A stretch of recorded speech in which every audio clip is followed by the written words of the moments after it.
Calibrating cybernetics. Talk to him now. AT, Andre. Come on, Dre. Yep. Trippin with Let's Go. Woo! Trippin with Theobold. What's your name? Theo so bold. Yeah. Driggity. Let's go. Trippin with Theobold. Trippin. What are we doing? Trippin with Theobold. Come on, Dre.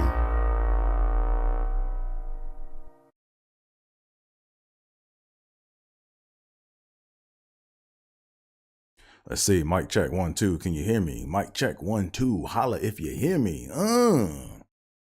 Holla if you hear me. Hey everybody, and welcome to the 105th episode of Trippin with Theobold. I'm your host, Andre Theobold, and welcome to the show.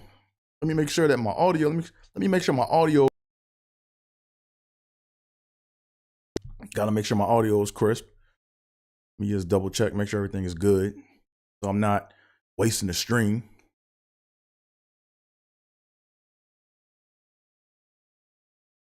Oh, it looks like it cut out on me. Okay, I think we good. Hey everybody, and welcome to the 105th episode of Trippin with Theobold. Like I already said, welcome. So as y'all can tell by the title, today's episode is gonna be a doozy of an episode. You know, right now I'm in a boss's office. We're gonna get to the topic at hand, man. You know, because there's a lot to talk about. But before we go any further, make sure you guys hit that like button, hit that subscribe button, tell a friend to tell a friend, and do all that fun internet stuff like the old people say. So before we get started, we're gonna go ahead and, you know how we do over here in Trippin with Theobold land. We gotta get these tongue twisties in, right? We gotta make sure that the brain and the mouth are fully coordinated. You know, so there's less trippage on the show. All right, so here we go. Let me go ahead and get these let me go ahead and pull this up right quick. Okay. And sorry I'm a little late, man. Like I said, I know I was supposed to start at 6, but I had to take care of some things right quick, and you know, my bad. So, you know, I'm not that late, but I'm late. You know, as they say, you pay for what you get. All right. So once people start paying me to do this, then I'm gonna be on schedule. Well, I should work on trying to be on schedule just to be on schedule so I can be a professional. But right now it is what it is. I'm here. I'm on time-ish. And we going to do this thing. All right. So here we go. Let's go ahead and let me open up this. Okay, why is my iPhone all of a sudden acting up on me? Okay, here we go. Go to... I wish there was a way to where I could just seamlessly do this and just start. But it's like you have to like reset everything and then... See now, damn it. Okay, not that. This. Everything's just. Sorry, guys. I'm getting a little frustrated, but that's life. You know, it is what it is. Ooh, something interesting is happening. Where is. Okay, why is stuff disappearing off of my computer? Yo, that's not cool. Okay, let me do some troubleshooting right quick. I need to figure out why the hell. I don't want that. No. Where is my move? QuickTime player. Why is my QuickTime disappearing off my I'm saying, man, I hate when sorry guys. My Mac is being kind of silly right now. You know, I had everything set up and then things start disappearing. You know, it is what it is. So here we go. Boop, boop. New movie recording. Now you guys should be able to see my phone. And now we are in business. So as you guys know, we do tongue twisties over here in Trippin with Theobold land. All right. So you guys can read along with me or you can watch me struggle. The choice is yours. As always, you always have a choice. So today's tongue twisty is tied to the letter Q. because Q is the 17th letter of the alphabet, and today is November 17th. That's how we do this. That's how we do these things. You know, everything's coordinated. Everything has a purpose. All right. So here we go. Tongue twisting. Number one. One. The quack quit asking quick questions. The quack quit asking quick questions. One more again. The quack quit asking quick questions. Number two. The queen coined quick clipped quips. I almost messed that one up. Man, that was woo. The queen coined quick clip quips. The queen coined quick clipped quips. One more again. The queen coined quick clipped quips. 3. Quickest kiss. Quickest kiss. One more again. Quickest kissed. Here we go. Last tongue twisty. Quails quoted a quandary quickly quarrel qualities. I don't even know what that means. I gotta look these up to make sure I know what they really saying, man. This just sounds like some hogwash. Quails quoted a quandary quickly quarrel qualities. One more again. Quails quoted a quandary quickly quarrel qualities. And yay, tongue twisties are done. We got them out the way. There should be less trippage in the show. But if I do trip, all I'm gonna say is, come on, Dre. And I'm gonna get right back to it. All right, so here we go. So tongue twisties are done.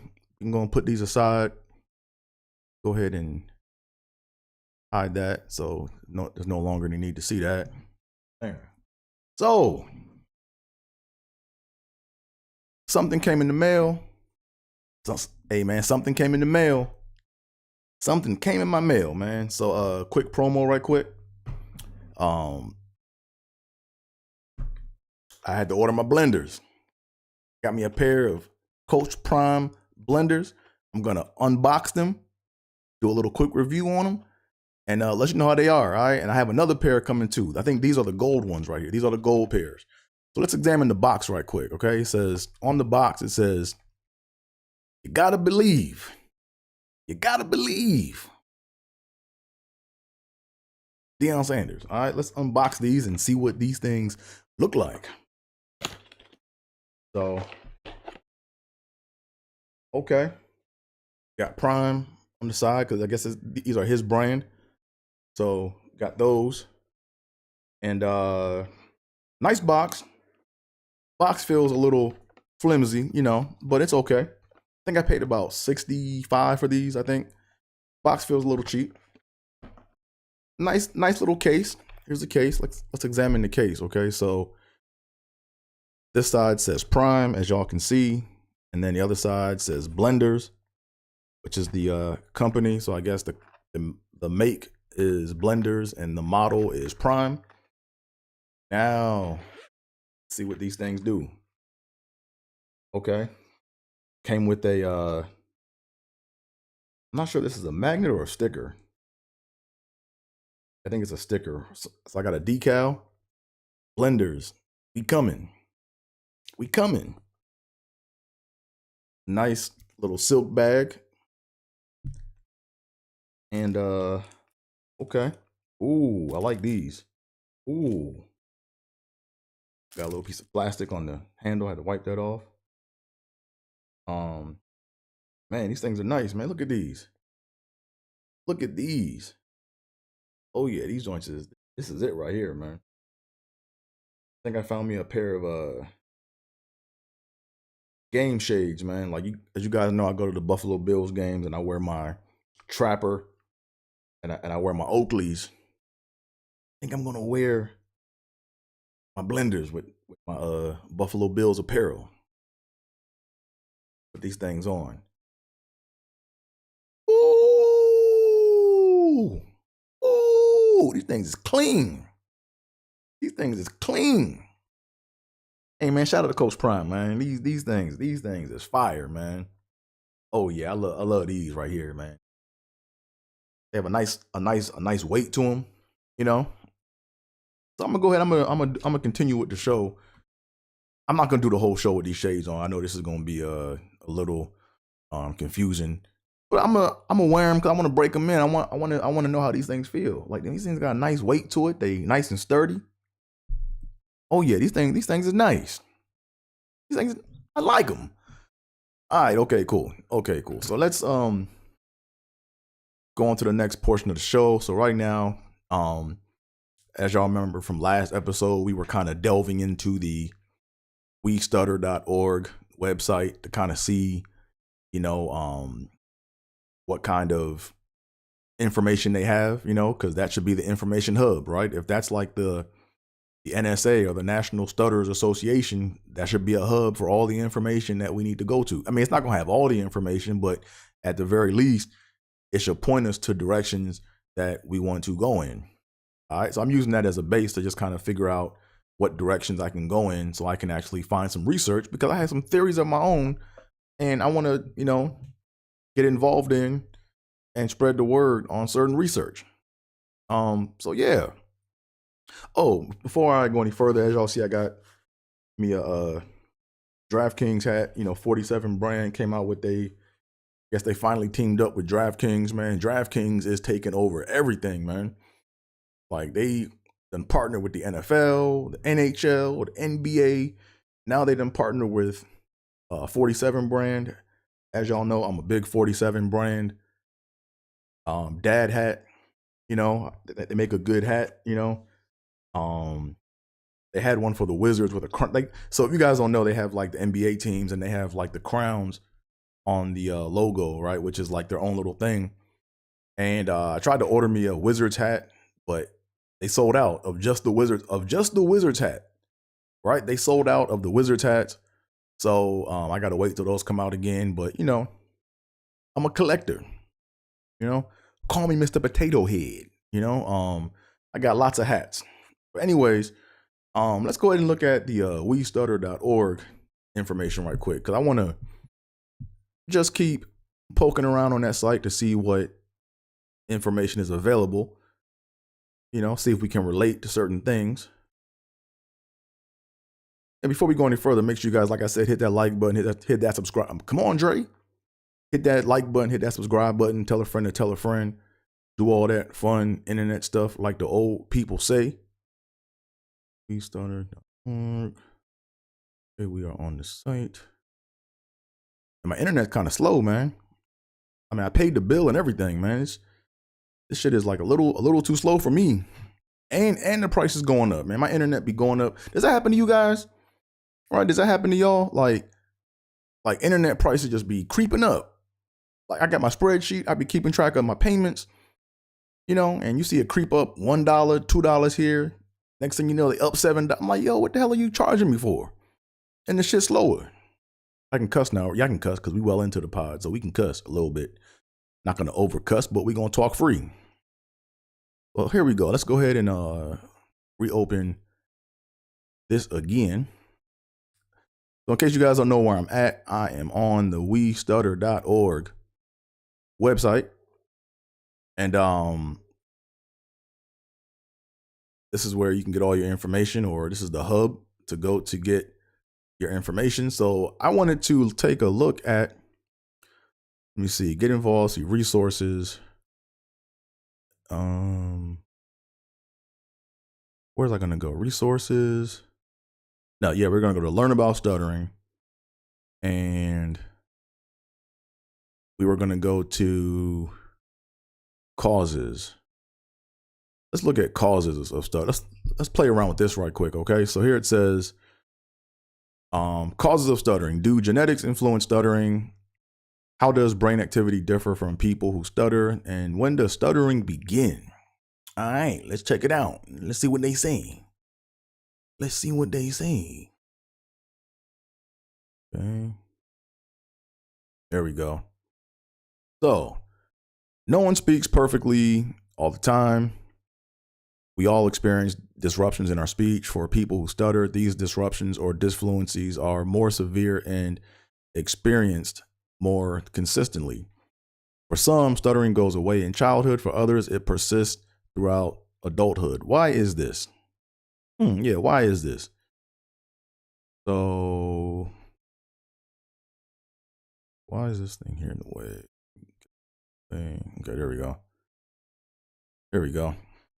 So, Researchers currently believe that stuttering is caused by a combination of factors, including genetics, language development, environment, as well as brain structure and function. Oh no, my brain broke. Like, let me stop messing around. Working together, these factors can influence the speech of a person who stutters. So, stuttering explained. Now we're in causes. So we're going to go through causes, treatment, myths, facts, and support. So it's a nicely well put together website. They have a way to navigate this, and it looks like, let's just keep meandering on through. All right. So stuttering and language development. Stuttering most often begins between the ages of 2 and 8, when children's language abilities are rapidly expanding. Many children who stutter may know exactly what they want to say, but their motor pathways aren't quite ready to get the words out. I can relate, I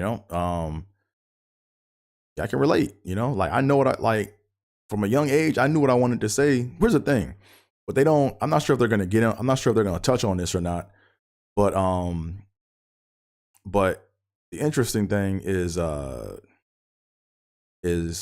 me, the interesting thing is, lost my train of thought here. Maybe if I take these glasses off, I can think a little bit, man. These glasses are different, man. I'm looking in my mirror to see what y'all can see. Okay, now I'm just messing around.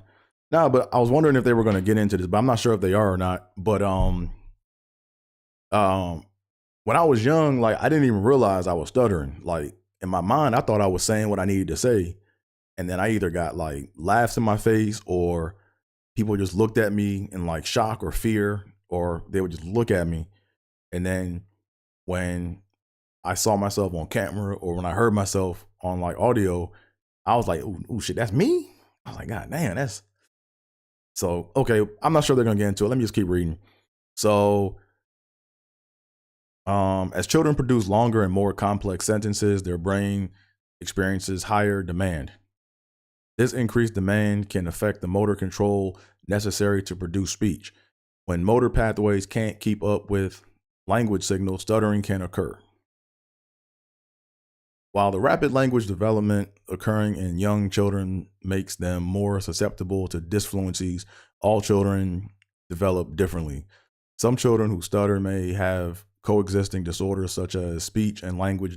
I couldn't get that out. Some children who stutter may have coexisting disorders such as speech and language delays, ADHD, and learning disabilities. For developing children, a genetic disposition to stuttering combined with environmental factors may cause their disfluencies to increase over time and persist into childhood. So now we're getting into brain activity in people who stutter. Let's see if they can tell me what's going on inside of my brain. All right, so it says, while no one factor determines stuttering, the predominant theory suggests that a combination of genetics, language development, and the environment can influence the brain activity of people who stutter. These areas of the brain responsible for language may look and work differently in people who stutter. Findings from brain image studies indicate that there is more right hemisphere activity in adults who stutter, with less activity in the left hemisphere areas typically responsible for speech production. Some people who stutter have more difficulty processing auditory information and slower reaction times on sensory motor tasks. In general, research has shown that the pathways in the brain responsible for language look and function differently when stuttering occurs. So, if you write with your right hand, that means I think you use the left half of your brain. So, this is telling me right now that findings from a brain image study indicate that there's more right hemisphere activity in adults who stutter. So if there's more brain activity in my right half of my brain, then theoretically I should be using my left hand. And my folks always told me that I was weird growing up. Like I use both of my hands. Like I'm not fully ambidextrous, but like I would reach for cups with different hands and then drink with different hands. So that was kind of like weird. So maybe that's a clue, right? Or something to piggyback off of, right? Like, what if I'm supposed to be using my left hand, but I'm not? And because I'm not using my left hand, or because I'm not using the left, because like, what if I'm supposed to be using the left half of what if I'm supposed to be using my left hand, like when I write and stuff, and I'm not, and that's causing confusion? Who knows? All right, let me see what else it says. It says here, family histories of stuttering demonstrate that stuttering runs in families and is influenced by genetic factors. My mom and pop said they stuttered, but I don't believe them. My mom used to say, I used to have to talk into it. I used to have to, like, come on, mom, seriously? Like, my mom, if you know my mom talks very, very clear, man. Not one hiccup in sight. So I got to see some old footage to believe it, because I don't believe that. All right. And it says children who stutter, for example, often have relatives who stutter. Identical twins sharing the exact same genetic makeup have more similar patterns of stuttering than fraternal twins. We also know that stuttering affects males more than females, and that females are less likely to continue stuttering as adults. I think I only knew one. I think I only met one female who stuttered, and that was, I forgot her name, but she went to my college, and I didn't even know she even did it until she said it. You know, because when I started, I was like, oh yeah, she does. Wow, interesting. All right, then it says, what else we have here? Researchers haven't pinpointed a specific gene that's solely responsible for stuttering. However, it's possible that if you carry certain genetic material, you will be more likely to stutter. Okay. Now we're getting into the meat. Okay, emotions and the environment. Here we go. As children become aware of their disfluencies, negative feelings related to speaking may increase tension and further affect their ability to communicate. That is 100% true. I can totally relate. I used to hate when they passed the book around in class, you know, to read, you know, because we used to have to like read or take turns reading in class. And yeah, like my mouth, like it was just weird, man. Like I just felt like I couldn't say any of the, like I knew what I wanted to say, but I just felt like I just couldn't form any of the words to say it. So very, very scary feeling, you know, like you in class and people like, oh man, so-and-so can't read. Like I can read to myself, but I just can't read out loud. You know what I'm saying? It's a big difference. But depending on their temperament, some children may experience more emotional arousal and anxiety when speaking than others. Emotional factors are difficult to measure and cannot be considered the primary cause of stuttering. However, negative emotions may place an additional cognitive burden on children who stutter during a critical period of language development. So they said something very, very important I want to add on to. So they said, depending on their temperament, some children may experience more emotional arousal and anxiety when speaking than others. So one thing that I think helped me, right? Because like I said, y'all might not think that I'm talking too bad right now, or you guys may have picked up on the glitches or the double clutches or the pauses.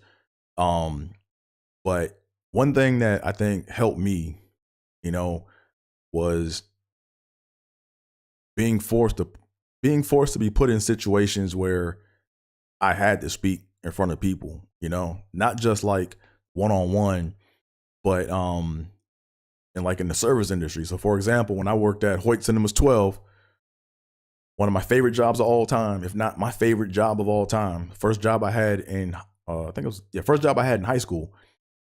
I worked at Hoyt Cinemas 12, and I was there for like 5 years. I worked there I worked there all through high school and my first year of college. And man, like when they put me in box office, you know, you have to like read off the tickets and count the change and talk to people through a microphone in the glass.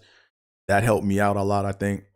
And then working in concession, because if you guys know anything about the movie business, man, when you work in the movie business, you know, like I had to work in concession, and then you know you got popcorn popping all in the background, and You got popcorn grease on the floor, or sorry, popcorn oil on the floor. You got people dropping candy, Skittles, M&Ms on the floor. You got to pour sodas into the cups.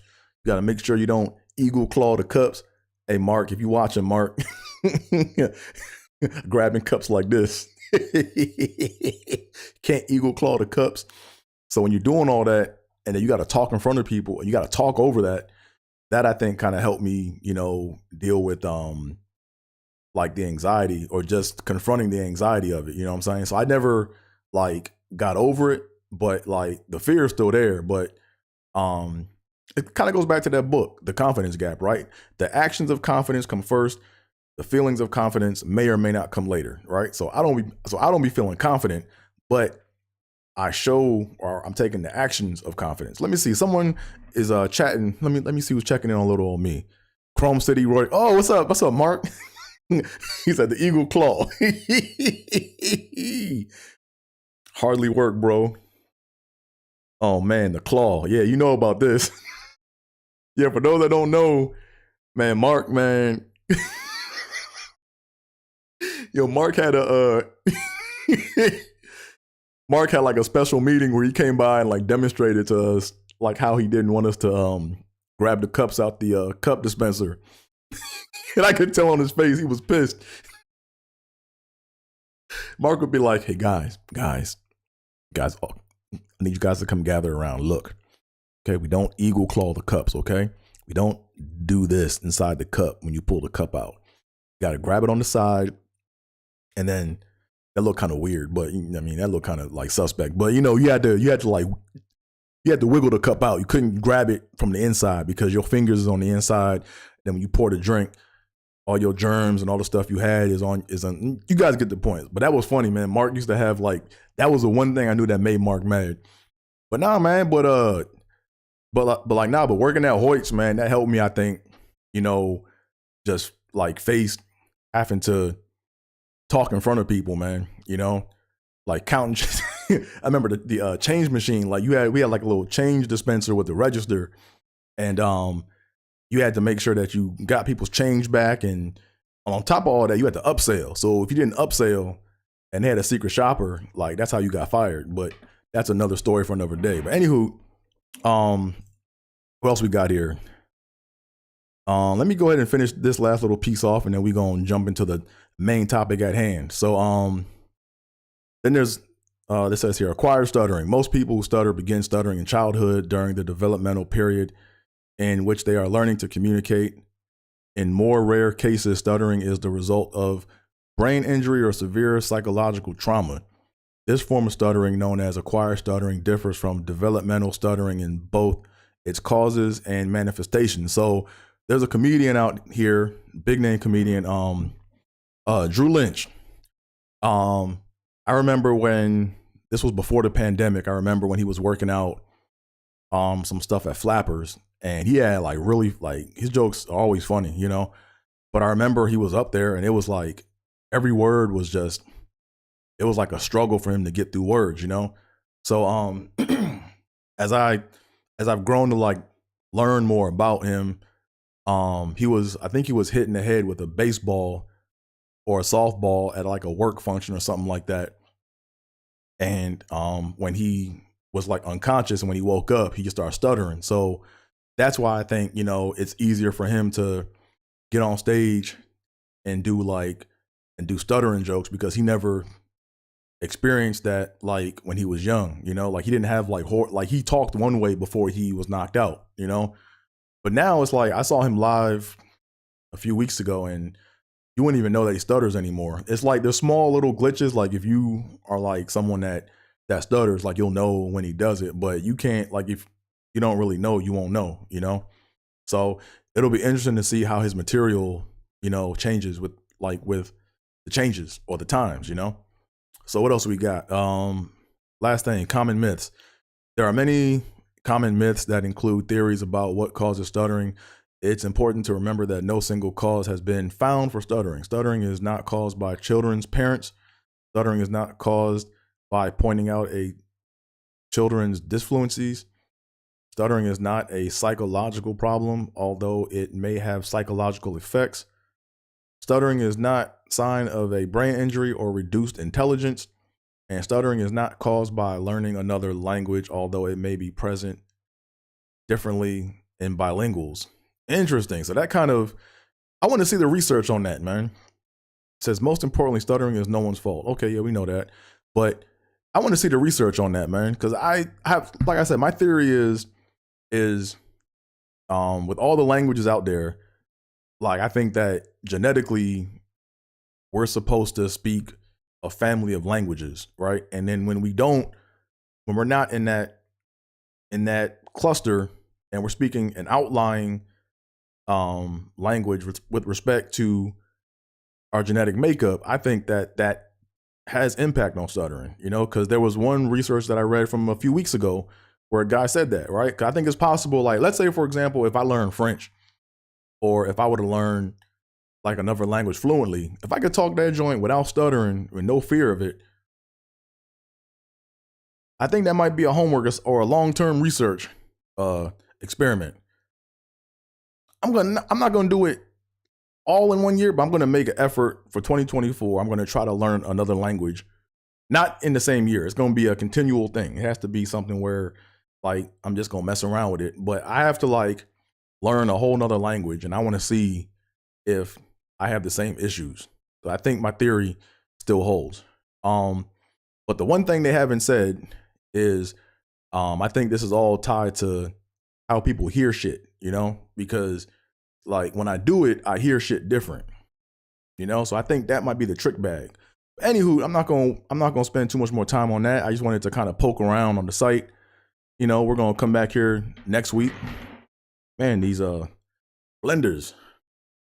Yeah, we're gonna come back here next week and mess around with this site and see what other information we can have. But I'm really interested to find out like what research is being done, and I want to find like some research papers and look at the data. Like I want to get into the nitty gritty, the formulas, the MATLAB code. I want to look at all that shit. So anyways, before we go any further, make sure you guys hit that like button, hit that subscribe button, tell a friend to tell a friend, do all that fun internet stuff like the old people say.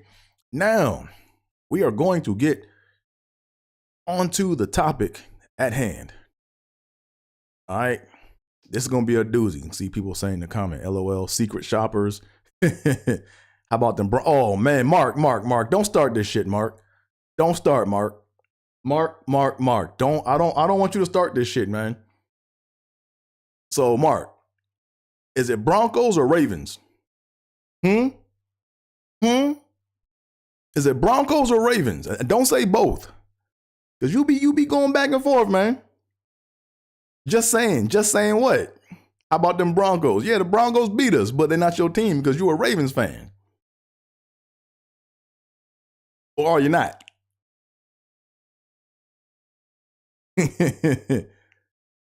Oh man, you have not always been Broncos. Yo, I could have sworn you were Ravens 1 year, man. Are you sure? Are you sure? All right, man. Well, you're Broncos right now, but I'm gonna have to confirm that, man, because I could have sworn you said Ravens 1 year. Maybe I'm getting you confused with somebody else, but I'm gonna have to check in, man. Oh man, I'm sorry to hear that, man. Okay, yeah. All right, okay, Hey, man, look, I'm gonna talk about them Broncos. I'm not gonna talk about the Broncos. I'm gonna talk about the Bills. But I'm grateful for the way we lost that game, man. So if you guys don't know, and over here in Trippin with Theobold land, being a Bills fan, one thing we do is we lose in dramatic fashion. Like we know how to lose a game. Like we'll lose in the most improbable way, right? Like the Detroit Lions are known for losing due to the refs. Like the referees, I don't know what the Detroit Lions did to the NFL. I'm not sure what the owner did to the NFL, but they always get screwed by the referees. That's what they known for. The Browns, they just known for being the stains. Like but they winning now, But the Bills, we lose in dramatic fashion, man. I can just name off shit like Wide Right, Music City Miracle, the Minnesota Vikings game last year, which was like I think it was exactly a year from today. But that Vikings game, how we fumbled the ball on a kneel down on the one, lost that game, you know. And then now last night or Monday night with the pass interference, and then having 12 men on the field on a missed kick. So we know how to lose games. But anyways, we're going to get to that in a second. Right now, we're going to talk about the topic at hand. So as y'all know, Diddy is looking like he in a world of trouble. You know, Diddy done did some shit. I mean, we all know Diddy kind of got a certain kind of character to him, or we just heard rumors about it. Now it's like there's legal action coming against Diddy. So he allegedly, like I said, I'm not gonna go down the rap sheet of what he's being accused of, but he's been accused of some cuckery. You know, if you don't know what a cuck is, it's a porn term where it's not. I'm not sure if it's a porn term, but it's like there's like a lot. I mean, I don't watch too much porn to know, but it's basically a term where the dude watches his woman get piped down by another dude. So he was into that or whatever, but forcefully, you know, he's being charged for a whole lot of stuff, man. And if any of it's true, he deserves what he gets, man. I'm not here to defend that kind of behavior. There's no place for that. You know what I'm saying? But because I'm not trying to make an excuse for anything. This episode that I'm doing right now, if you notice, is called Purpose Over Meow. When I say meow, I say cat. And when I say cat, I mean the other. Y'all get the point, right? But this episode goes out to all my future moguls. All right, because whenever we hear of moguls taking advantage of people in the industry, I haven't heard anyone really talk about the root cause to all that. You know, a lot of people say, "Well, the root cause is he's just an evil person." Okay, yeah, okay, true that.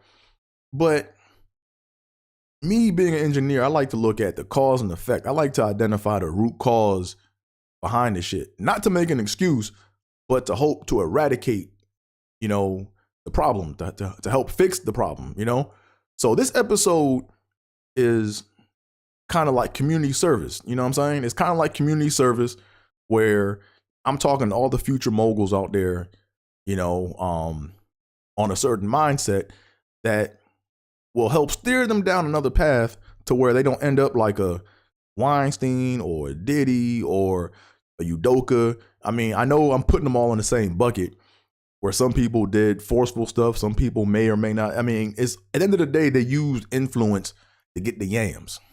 All right. So let me see what else. Frank Wycheck, go Terps. He's still okay, Mark.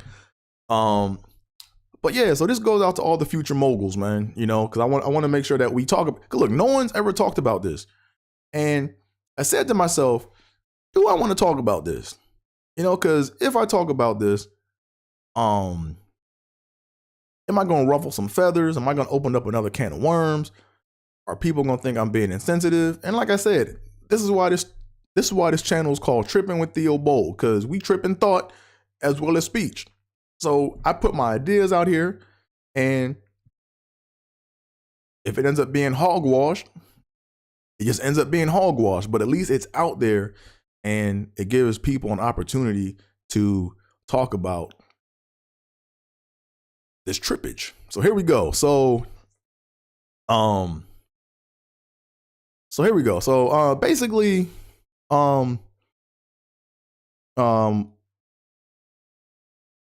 what influenced me to talk about this topic today, right? And I think I already said that. It's the whole Diddy, Udoka, whenever we hear these stories come up of powerful men that use their influence to get the yams, no one talks about like the root cause of the shit. You know what I'm saying? So shout out to AMS, Alpha Male Strategies. He kind of alludes to it, but he doesn't really hit the nail on the head in this particular aspect. But if you know anything about AMS, he talks about being on your purpose, right? Like you got to be on your purpose. As a man, you got to be on your purpose, purpose, right? And he does say that women should not be your purpose, right? Like the reason why you do something shouldn't be because of a woman. But he doesn't go into it from this aspect that I'm about to go into, So this is my theory. I'm not saying this holds for all of the situations that we've seen where men have abused their power. But I think that,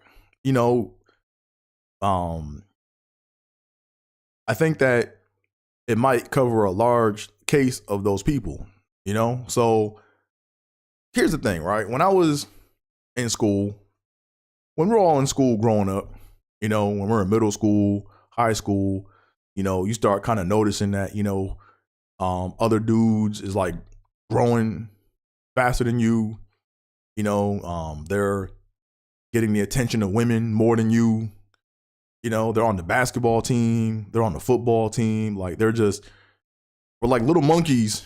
Sorry, I didn't mean to use that term, but we're like little puppets, that are trying to gain the favor of women, right?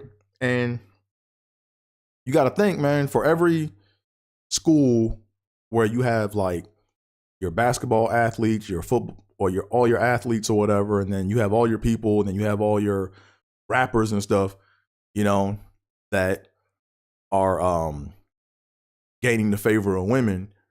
You got other little nerds in the cut that are like upset, You got little nerds in the corner that are like, man, I'm not getting the attention of any of the women. I'm not getting any play, and they're sitting back mad.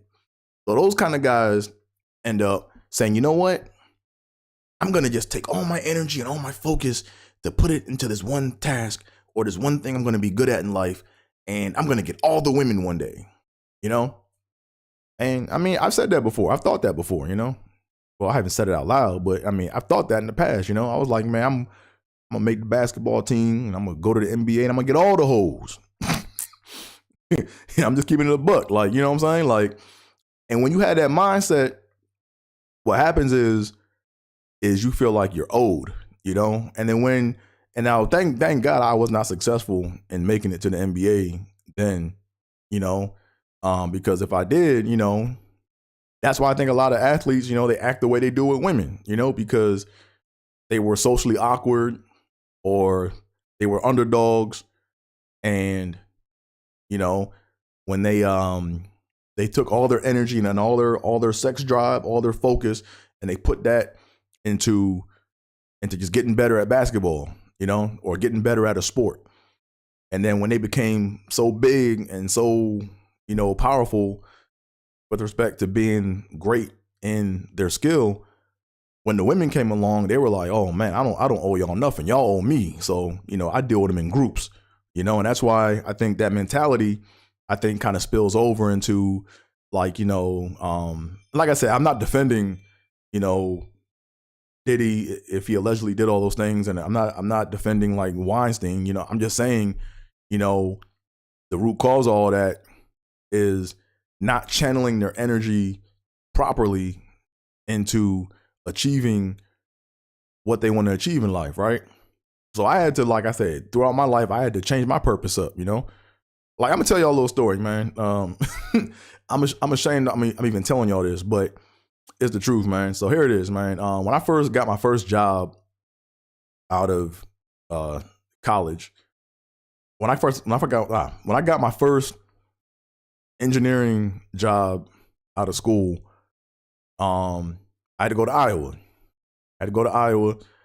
And I went there, and I remember for the first month I didn't get paid because it takes a while for you to kind of get into the system and everything, right? For your payment and all, for your it takes a minute for you to for all your information to go through in payroll. So I remember, I think after a month I got my reimbursement check for for relocating out to Iowa. And then 2 weeks later, I got my first paycheck. And then 2 weeks later, I got my next paycheck. I'm like, oh shit, I get paid twice a month? I ain't know that. Like, I'm used to only getting paid once a month. And the second time I got paid, when I was like, oh, this money come around every 2 weeks, I went to, like, me and my boy Deshaun went to the strip club. Went out to, what was it? We went to, was it Dancer's Ranch? Nah, it wasn't Dancer's Ranch. It wasn't Lumberyard. What was the other one? It was Dancer's Ranch, Lumberyard, and damn, I can't think of the other. Was it Dancer's Ranch, Lumberyard? I can't think of it, but I got to get the name of the other strip club. But we went to this one strip club, and I was trying to get a lap dance. You know what I'm saying? And there was like no one there but just strippers. You know, so I'm sitting around waiting to get a lap dance, and you know, I'm at this point I'm getting tired of waiting. So I see one of the strippers. You know, it's like maybe like 8 strippers and maybe like me, my other coworker, and like another like random dude. And it's like 8 strippers and they're just standing around. So I'm sitting there for an hour, like trying to get a lap dance. And I finally get up and I ask, hey, you know, can I get a dance? You know? And and the one chick was like, yeah, I'll be with you in a moment or whatever. And she was talking to like another dude or whatever, you know? So I'm sitting there like waiting. And she was talking to my coworker. So finally, after like another half hour, I got tired of waiting. And I was like, yo, man, like when are you gonna give me this dance? Like, I'm getting tired. So she snapped at me. And I had like, I forgot how much money I had, man, but I had like had a couple $100, you know? And I just was like, man, I'm out of here, bitch. You know, I threw all that money in her face and I just left, you know? And that was because I had the attitude that I felt like, you know, that she owed me, right? I was in that mindset of hey, once I make it, I can do what I want, you know? And that's not the case. That's not right. You can't think that way, you know? So at the end of the day, it's like, you know, you got to make sure that your purpose for what you're doing, whatever you're doing, is for you. Like, so like the reason why I'm doing all this and doing jokes and all this, man, is for financial freedom. Like, right? That's my purpose. I ain't doing this for no chick. I'm doing this for me. Right? Call me selfish. Call me what you want to call me. I'm doing this for me. Me. You know what I mean? Like, I've been in like a lot of jobs, work for a lot of companies, man, where, you know, I'm just trading time for money. And they be having me do some dumb shit that's a waste of my time. And I'm at the point where I'm like, you know, tired of moving like that. So I'm hustling outside of work. So one day, you know, if my job ever tells me to do something I don't want to do, I can be like, thank you, but no thank you. Have a good day. I'm out. Right? That's my purpose. You know what I'm saying? So y'all gotta figure out what y'all purpose is, man. But don't make it no chicks, man. And I think that's why you see a lot of like rappers and stuff. Like that's how I think that's why they act the way they act around a lot of women, because you got to think when they were coming up, you know, there was no guarantee that they were going to be shining or they were going to be a star. So, you know, they took all that drive, being an underdog, they took all that and just pushed it in and said, you know what? I'm doing this to get the broads, you know, I'm doing this to get the women. And then when they popped and when they blew up, when women started coming around, that's why they just be like, now you're just an object, you know, and you got to lose that mindset. So to me, that's the root cause of the shit, you know. Now, I'm not sure how to fix the problem for people that's already down that path, but for the young up and coming moguls, you know, if you doing whatever you're doing to get women, yo, just stop. Go another route. Do it for yourself. Trust me, you know. You don't want to end, like, what's the point in doing all this work and amassing all this wealth just to treat women like objects, just to lose all your money? Like, that shit don't make no sense. You know what I'm saying? So like I said, I'm not gonna comment on on the whole Diddy case thing because I'm not a lawyer. I did read the rap sheet of what they're accusing him of, and it's a lot of shit. So like I said, if he's guilty of any of those things, he gets all the smoke he deserves. And that's that. So, what are your thoughts? What are your thoughts in the comment section? Chime in.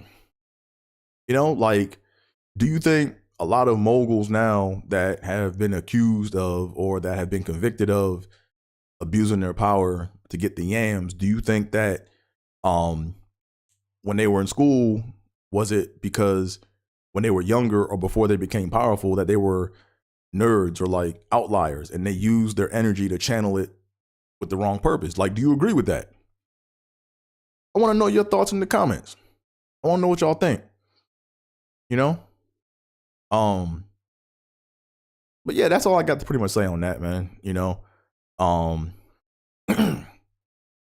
So, but yeah, but it's like there's nothing wrong with having power. It's just, I think, as they say, which is very cliche, is, with great power comes great responsibility, So, when you're climbing up the ranks to get power, you have to also kind of realize, like, why are you doing it? And I think a lot of dudes' reason for why they want to do certain things is because they want the yams, right? They want endless yams. That's like one of the things that they desire or want, So I don't know what to say on that. Like, that just, to me, I haven't heard anyone else talk about that or really go in on that, because think about it, right? Before Bill Gates, what was he doing? Like, what was he like in school? Like, you know what I'm saying? Like, was he always like walked over? Was he made fun of? Even Harvey Weinstein. Like, when he was young and coming up, was he just some like fat little nerdy kid that, like I said, I'm not defending these cats. I'm just asking a legitimate question, to help identify the root cause of this so the future people in power can know, hey, look, I can't think this way. I got to think this way to avoid being like that, So it is what it is. I said my 2 cents on that. Now we are going to transition into some sports. So let me take a sip of some water, man. Right now my throat is a little parched.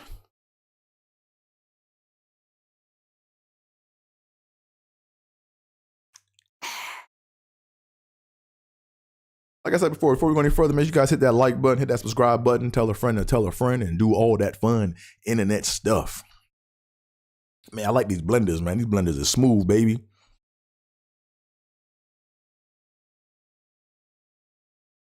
I mean, got them hammer shades. All right, let's get into some sports right now. So, as y'all know, last night, Thursday night game, Bengals and Ravens. What a fiasco. What a fiasco, man. That game was. So let's first start with the biggest news from that game, right? So reportedly or allegedly, it's been proven, but Joe Burrow was hurt before going into that game. It was shown, they had a video of him with a cast or like a splint on his wrist. And he went into that game hurt.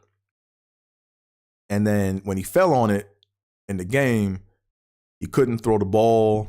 There's that famous image or that famous footage of where he tried to warm up on the sideline, couldn't throw the ball, had to pull him out the game. So the question is, why wasn't he on the injury report? Why wasn't he on the injury report? That shit is real fishy. Very, very fishy. All right, I got some theories of my own. I'm gonna go ahead and share them. I'm just gonna put them out in the universe, So my theory is, so before the game started, I picked the Bengals to win because the Bengals needed to win more than the Ravens did. Right, the Ravens are 7-3, or they were 7-3 going in, or something like that. Bengals had 4 losses. So I thought, the Bengals needed to win more than the Ravens. But now, after the fact that Joe Burrow hurt his wrist, again, I think that the Bengals covered. I think the NFL covered it up. To be honest with you, because you got to think, man. These are Thursday night games. These Thursday night games are being shown on Amazon Prime, which is Jeff Bezos's, platform. And I think that Bezos, I think he wanted to buy the Redskins or the Commanders at some point, but he didn't.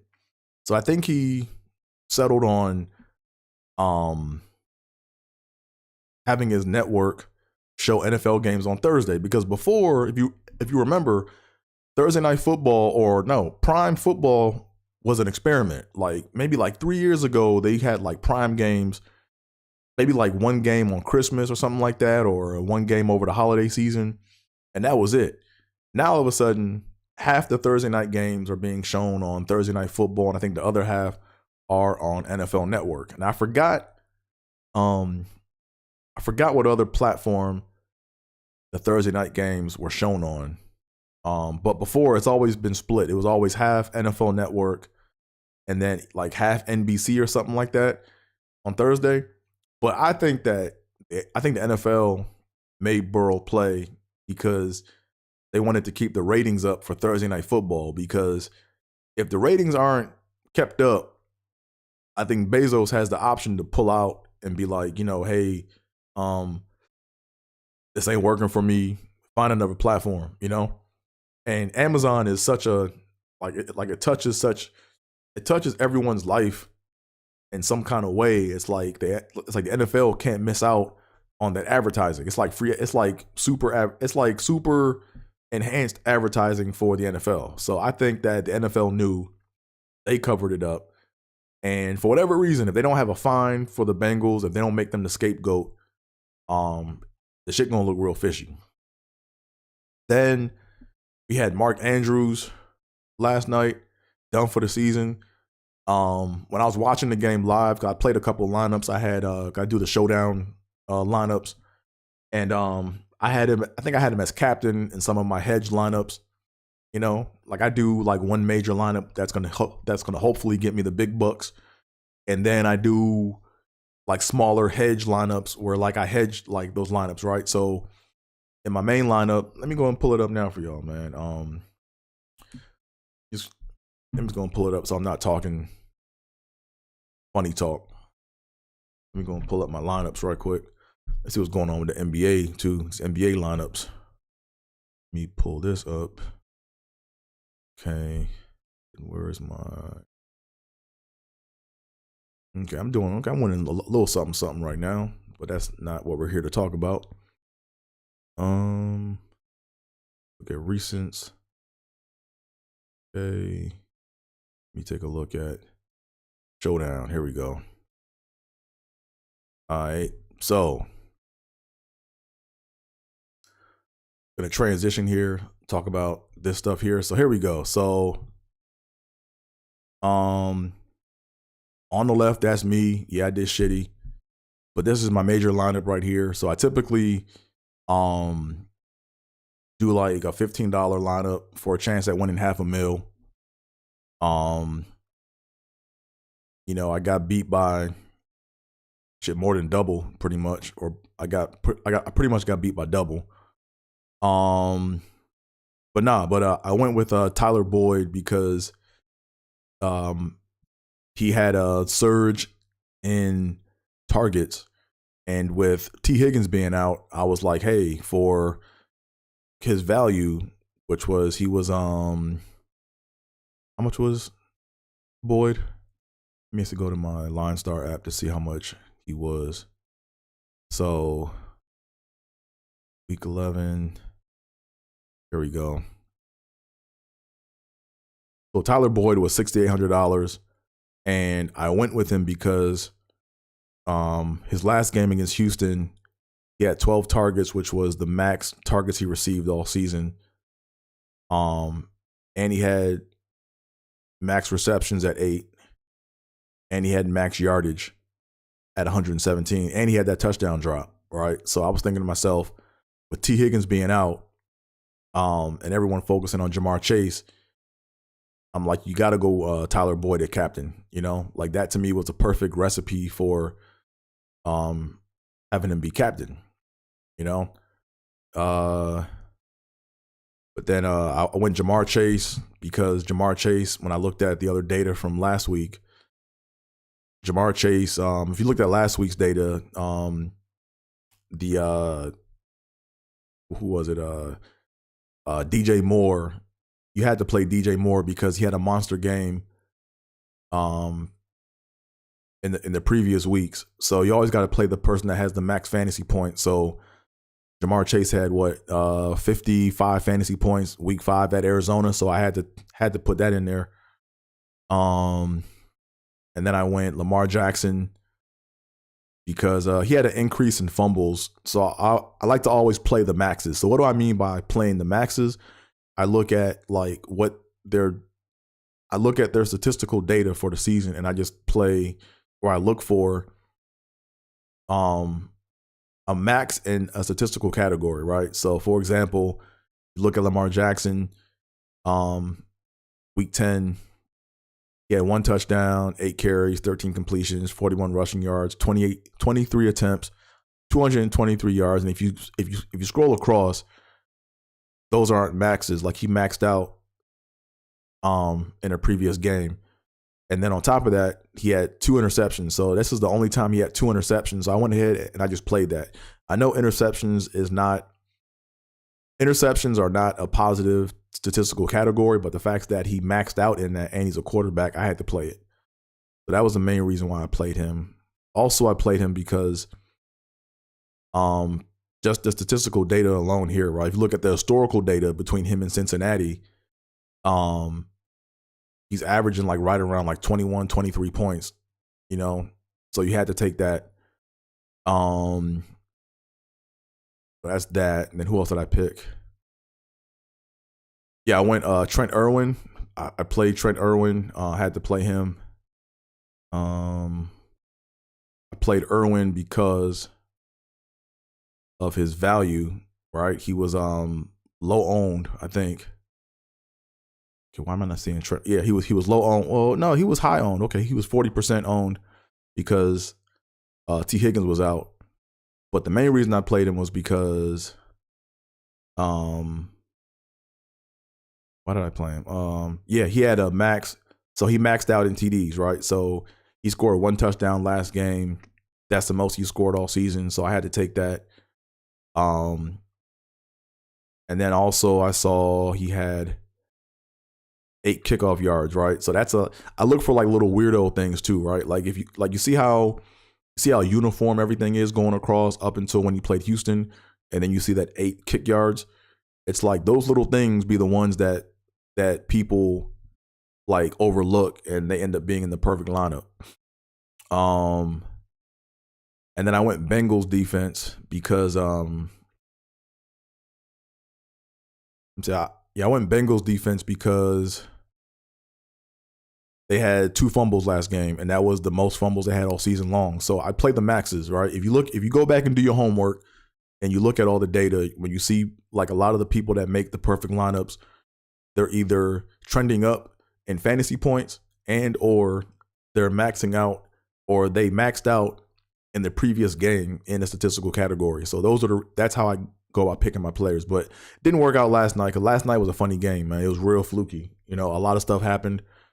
But yeah, and then what I do too is I always I'll go back and I'll hedge my lineups, right? So I'll hedge them, and I'll basically I had Tyler Boyd as my captain, but I didn't play him in a lot of my hedge lineups because Tyler Boyd, man, I think I played him one time a few years ago, and he had a concussion the first couple of plays of the game, and he cost me my whole lineup. So I knew him getting injured was probable. So that's why I went ahead and I when I had my other head. So let's take a look at my other lineups that I had.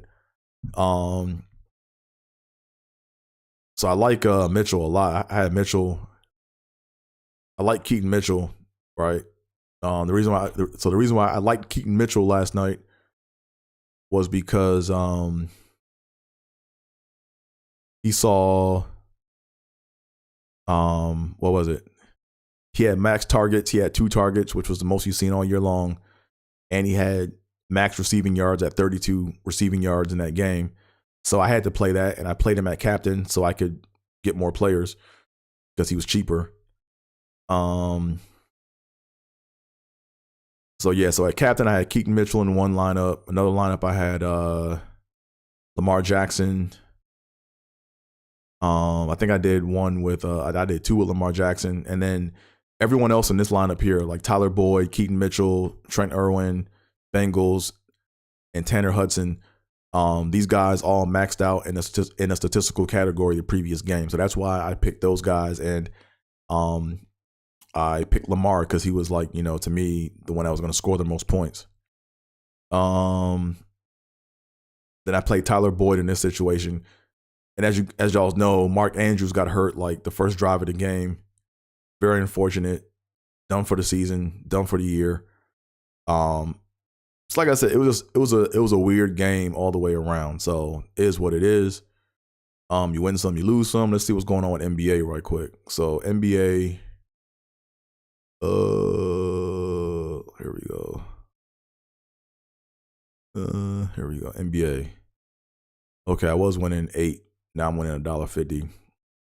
Let's see who's doing what, or see who's not doing what now. So $5 chance for 5,000. Damn. Okay, I messed that up. Yeah, Jokic. Yeah, I picked Embiid over Jokic in my lineup, and I'll show you why. Wow. Okay, so Ball got outplayed by Sabonis. Barnes got outplayed by Lillard. Maxey got outplayed by De'Aaron Fox. Murray got outplayed by Brunson. Damn, yeah, I ain't winning shit. And Zach LaVine looks like the only one I'm going to get right for tonight. Damn, that sucks. And then I hedged this one because I basically played Jokic in this lineup as opposed to Embiid. But I kept everybody else the same. And I'm probably going to only win a couple bucks off of that. But let me show you why I did what I did. NBA. Let me just show y'all right quick. Let me see. I got some more comments. Let me see who's saying what now. Okay, cool. I got a thumbs up. But here we go. So the reason why I went with Embiid over Jokic tonight, which I know y'all gonna laugh at, but there's a method to my madness. I look at the one thing I've been looking at that I've been overlooked. So for a minute, I was playing minutes. I was looking at people's minutes. I was trying to track the players' minutes to see if I could predict, who's going to be in the perfect lineup. That's not really possible, or I'm not looking at it the right way. But what I was doing was I looked at just who scored the most this season in terms of fantasy points and how far back did they score those points, right? So when I looked at Embiid, I saw he scored 81 fantasy points back on October 29th. And then that was 1, 2, 3, 4, 5, 6, 7, 8. That was 8 games ago. And then Jokic scored 84 points 1 game ago. So to me, from what I looked at or what I noticed in the past is that players who score max fantasy points closer to their current game typically have a letdown, and then you got to go with the other player, right? So that's why I went Embiid. Even though Jokic was the highest scorer or has the highest fantasy total for the season in this tier, I went with Embiid because he scored pretty much damn near that 8 games ago. So I thought that was coming around again, and it didn't. So that was that. And then let's take a look at tier. Now Sabonis, man, how the fuck did Sabonis do this shit? So Sabonis scored 67 points in the previous game. I was like, he's not going to do that again or come anywhere near close to that, and it looks like he did. But that's fantasy for you, right? Like the odds, like I'm basically going to be doing this method for a whole week, and all I got to do is hit once, and I'm good. But I'm doing this method because when you go back and look at the games yesterday, on the 16th. Or better yet, let's go to the 15th. Right, where there are more games being played at. And let's sort based off of scored. Right, so if you look at tier 6, you got Evan Mobley, right? His max score was 62 fantasy points about 10 games ago. And then if you look at everybody else, 46, Banchero, 56. Zach LaVine, 59. Ayton. Right. So if you look at just, who was winning the tiers, it's whoever pretty much scored the most fantasy points this season in that tier. But then when you have players that are pretty close, you have to look at how far or how long ago they scored those points, and then also factor that in. So Jalen Brunson, his fantasy high was 58, I think. Right, 58. Then you look at Karl Anthony Towns. His was 55, and then he played second, like he didn't win that tier. They look at Kuzma, his was only 51. Vooch, his high was 54. And then you look at Shaden Sharp, 51. So I'm gonna keep plugging this method through where I'm just picking the people that scored the most fantasy points in the season. And then if they're close, I'll look at the differential between how many games or how long ago they scored. And I'm just going to keep doing that. And I'm going to hit. I'm going to get this shit. But that's that. So what else, man? Real quick, I'm going to touch on this right quick. Then I'm kind of going to wrap up soon. So take a sip of this water right quick, man, because voice is getting parched. So, excuse me. Man, shout out to Stephen A. Smith, man. Stephen A., he does like a lot of coon shit sometimes in the media, but, he does also stand up for people, man. And the one thing that I like that he did was how he stood up for Mark Jackson, man. Mark Jackson has been getting treated terrible by the NBA, man. Mark Jackson is class act dude.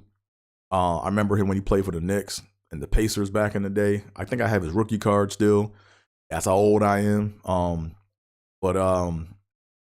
No, man, Mark Jackson is a solid cornerstone of the NBA, man, and they keep mistreating this dude, man. To me, it sucks how he built the foundation of the Warriors. He built that team, man.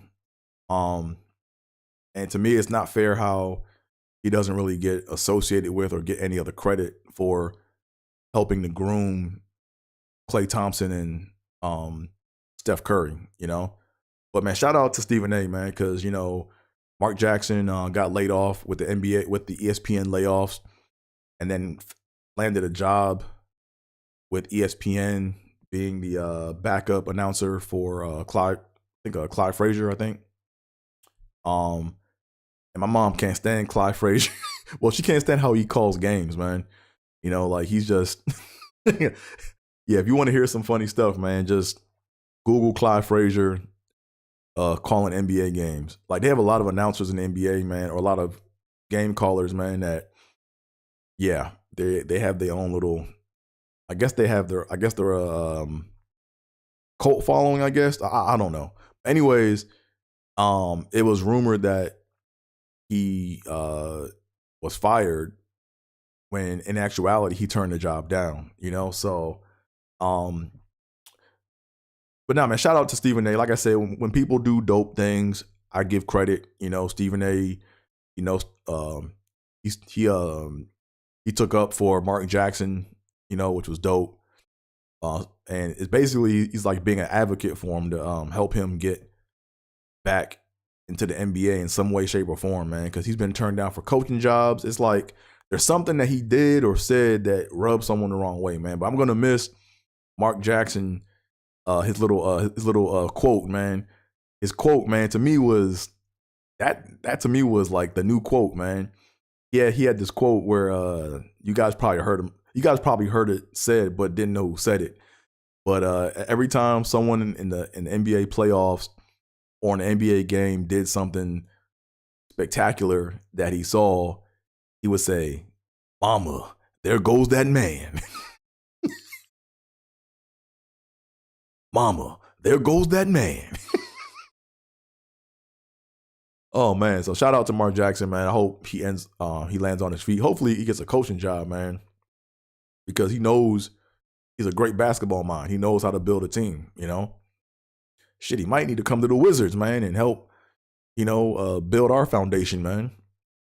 And hopefully, get a chip in the process, and not have to hand it off to somebody else. Anyways, that's that. And then last note I want to hit on, man, are these damn Buffalo Bills, man. Gotta hit on these damn Buffalo Bills, man. So a few minutes ago when I was when I alluded to the fact that, the Broncos gave the Bills the business. I'm glad the Bills lost the way they lost that game. The Bills, we lose games. As I said earlier, the Bills lose in the most dramatic fashion ever. The Detroit Lions get robbed by the refs. The Cleveland Browns just are bad, or they have been bad, right? But the Bills, when they start to win, they'll find a way to fuck it up like last second. Like I said, we got wide right, Music City Miracle. I don't know what you call that game last year versus the Vikings, but that shit was a debacle. We find ways to fuck up games, And then Monday night when we played the Broncos, as y'all know, we turned the ball over first play of the game, had like 4 turnovers total in the game, and then we got called on the pass interference field. We got called on the pass interference way down the field. Last play of the game, then Broncos kicked the field goal and missed it, but we had 12 men on the field, so then they got a penalty, moved them closer, they kicked the ball, they won the game. That to me was the best way we could have lost the game, because when James Cook fumbled that ball first play of the game, and he sat for a couple series, and when he got back in, he ran the ball like a madman. He ran that ball between the tackles. I think he was so mad he fumbled. He almost fumbled again when he broke free because he was so mad. He was running like he ran angry. And I've been debating people all year long. People have been saying, hey, the Bills aren't built to run the ball. The Bills can't run the ball. Everyone in the media, Bills can't run the ball. We can't run the ball. And it's not we can't run the ball, it's we don't run the ball. And when we got forced into that situation to where we had to run the ball and we had an angry James Cook running, we showed that we could run the ball. And when we ran the ball on that one drive where Kincaid got wide open, he was wide open because we ran the ball. It's that simple. When you run the ball, shit opens up. Right? That's why when you run the ball, the defense can't just play pass coverage. They got to play the run. And when they got to play the run, there's going to be one guy that gets out of place, and that's where you can, go to work. So, I was never a fan of Dorsey. I didn't like the play. Here's the thing, right? Dayball and Dorsey called plays out of the similar formations, right? They always kind of called plays out of the shotgun with an empty backfield.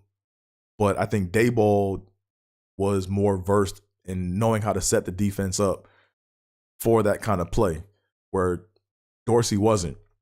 So, but to me, I don't like seeing empty backfield, because to me, when you say empty backfield, that just means that the defense says, okay, well, fuck, all we got to do is drop most of our guys in the coverage and rush like 4. And if we get a mismatch, we can get a sack, and that's what was happening. So rumor has it that, it kind of makes sense too. It's not really a rumor. It's kind of just like logic. But a lot of people are saying that McDermott fired Dorsey or he wanted to use him as a scapegoat because he was losing the locker room. And I think that's true, but I think you have to look at everything in its entirety. I think you have to look at the fact that I'm just gonna go ahead and say it. Like, I think the handwriting was on the wall that Josh Allen loved playing for Dorsey because Dorsey let him do whatever the fuck he wanted to do. I'm just calling it a buck. I think Josh was like a kid in a candy store. I want to buy this. I want to buy this. I want to buy that. And Dorsey was like, okay, go do it. Right. And you have a coordinator to help keep the team in line to setting up drives and going on long drives and putting up points in a way where you put your team in a position to win. So I think what was happening was, and you kind of heard it in the press conferences, right? Like, like Josh Allen looks bummed that Dorsey's gone because Dorsey let him do whatever he wanted to do.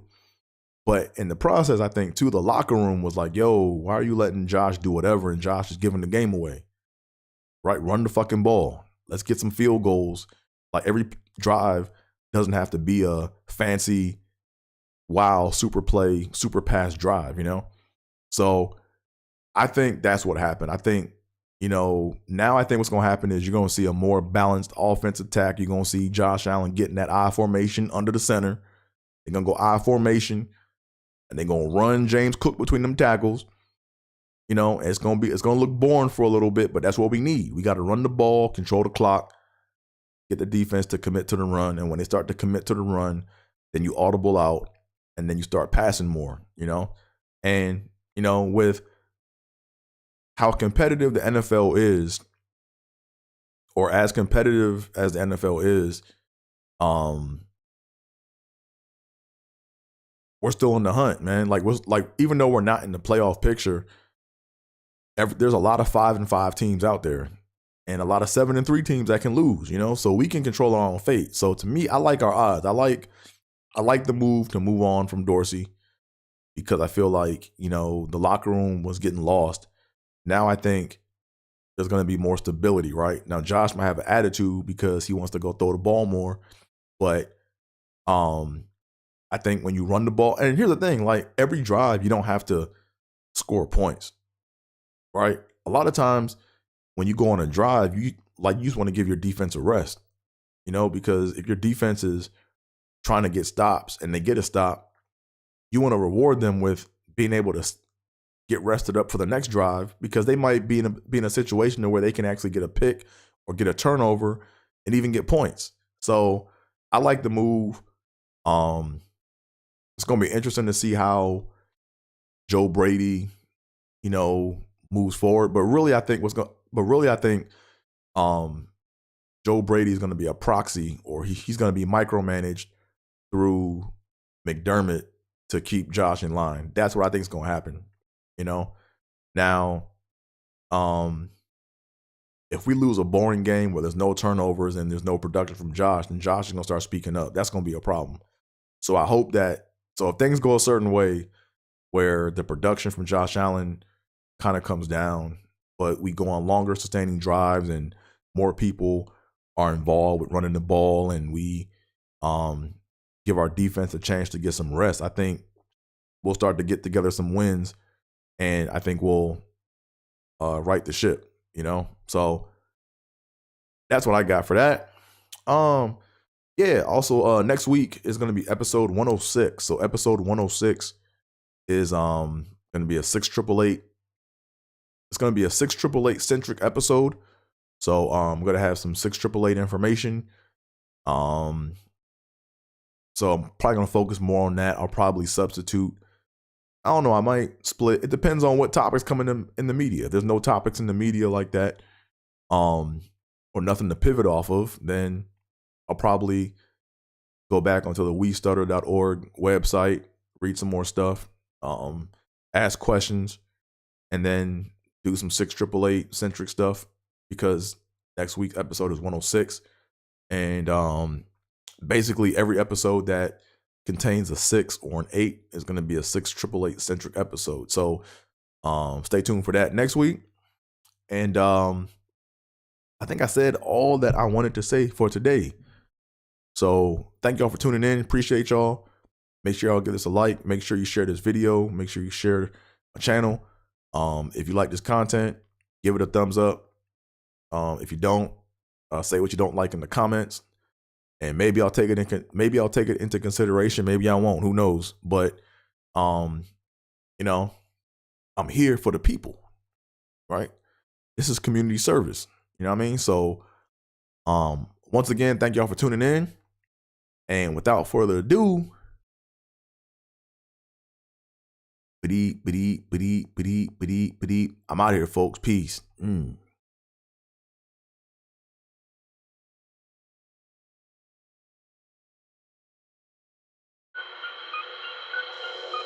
Yep.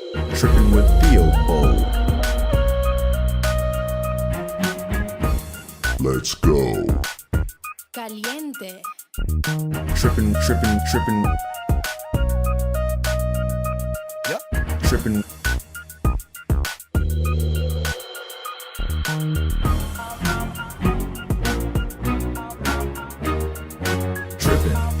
Trippin. Trippin with Theobold.